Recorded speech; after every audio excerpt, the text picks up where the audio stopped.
अस्सलाम वालेकुम प्यारे बच्चों, हम कंटिन्यू करेंगे बॉडी मूवमेंट्स का जो लेसन नंबर 8 है हमारा क्लास 6 का।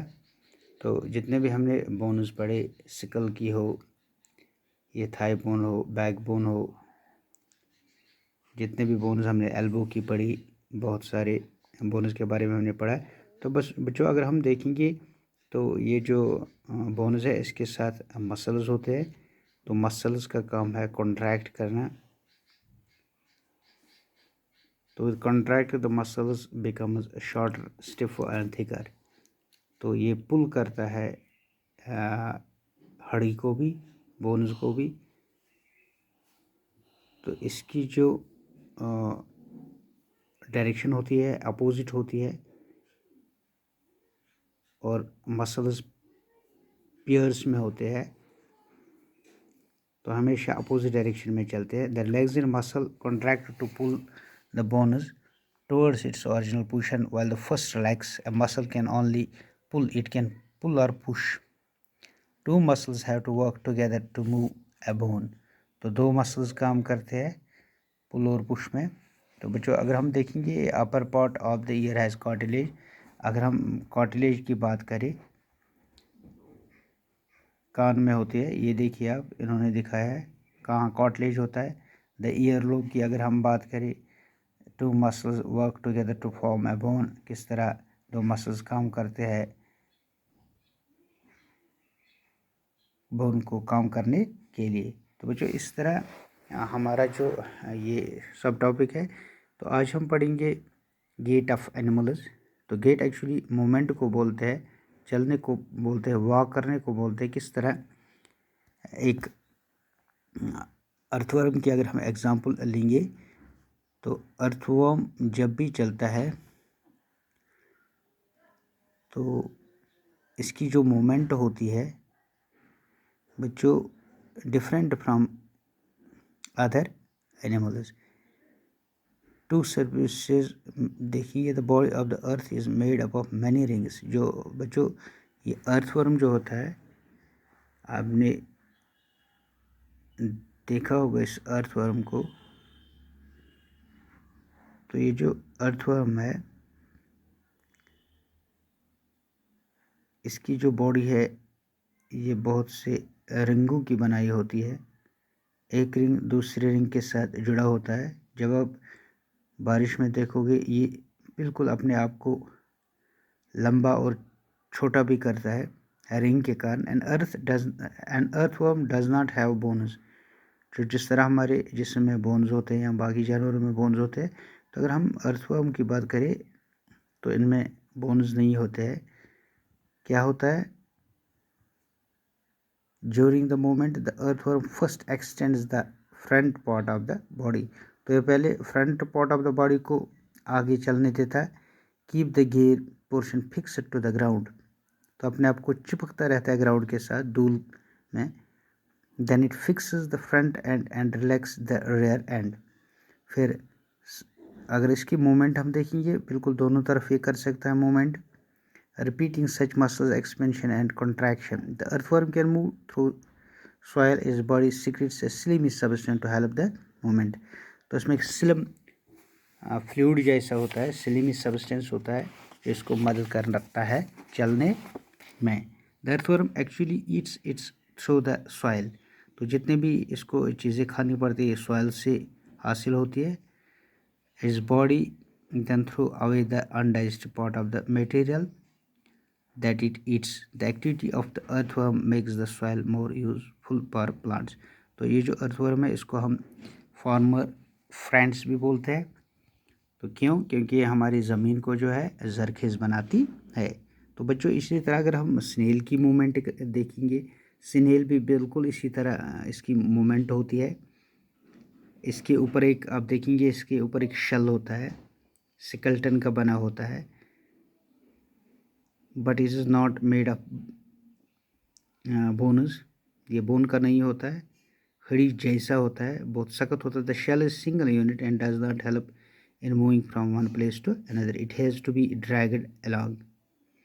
तो बच्चों उसके बाद अगर हम कॉकरोच की बात करें, ये जो कॉकरोच है, cockroach walk and climb as well as fly in air. तो कॉकरोच जो है चलता भी और उड़ता भी है। They have 3 pairs of legs, इसकी 3 पेयर्स यानी 6 टांगे होती है जो जिससे ये चल पाता है। The body is covered with a hard outer skeleton, तो इसकी बॉडी जो है स्केलेटन की बनी होती है।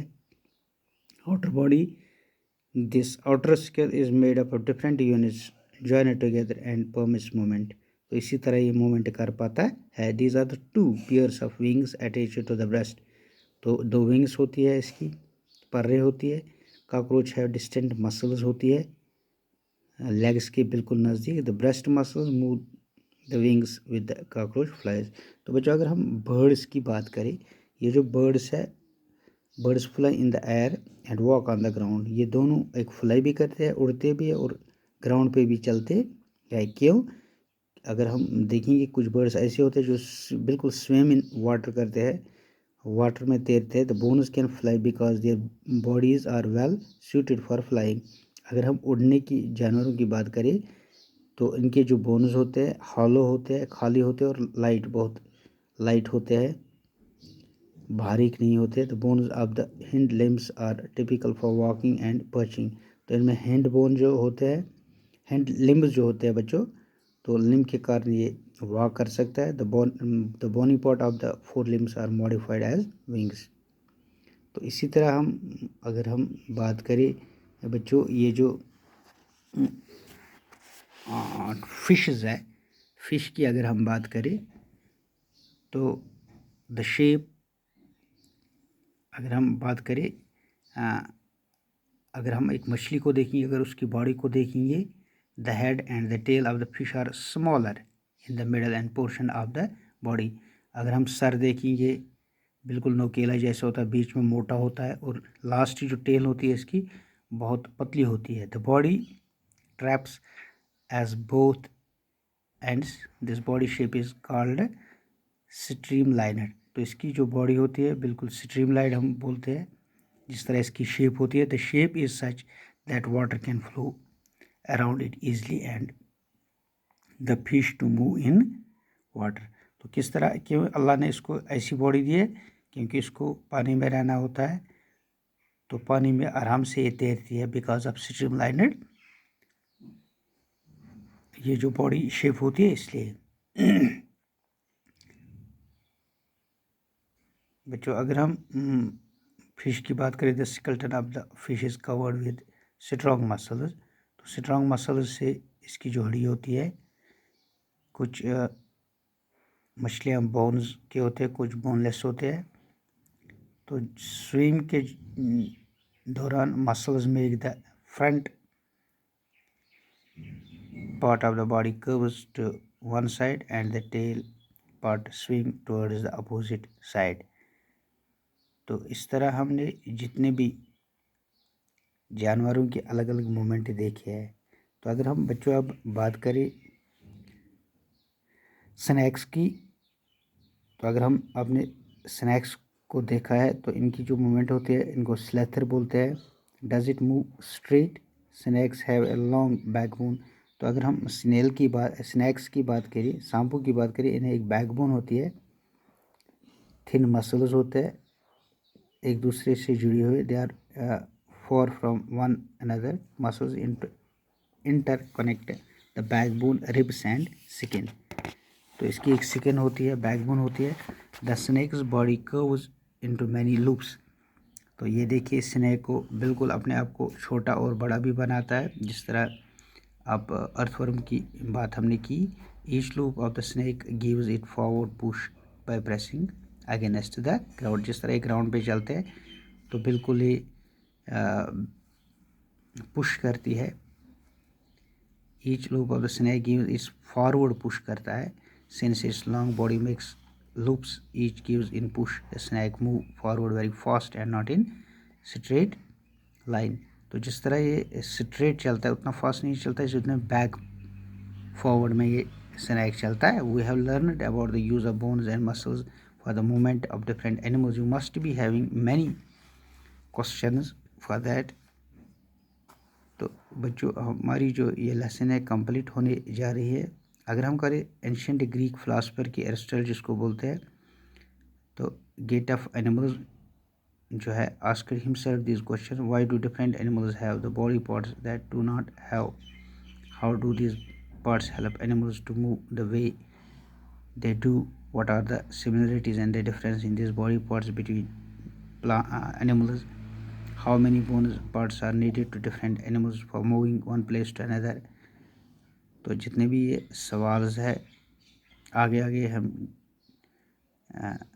जो हम 7th 8th 9th में जाएंगे तो हमें धीरे धीरे बॉडी पार्ट जितने भी है अब पढ़ने पड़ते हैं दोबारा तो हमें क्लियरिफाई होता है। तो बच्चों बोन्स जो है and cartilage from the sickle of the body, it gives the framework and shape to the body and helps in movement. तो बोन जो एंड कार्टिलेज जो है हमारे बॉडी को एक शेप देते हैं। तो अगर हम ह्यूमन स्केलेटन की बात करें, इसमें स्कल होता है, बैकबोन होता है, रिब्स होता है, ये ब्रेस्ट बोन होता है, हिप बोन्स होते हैं, bones of hands and legs होते हैं जैसे हमने पढ़ा है। तो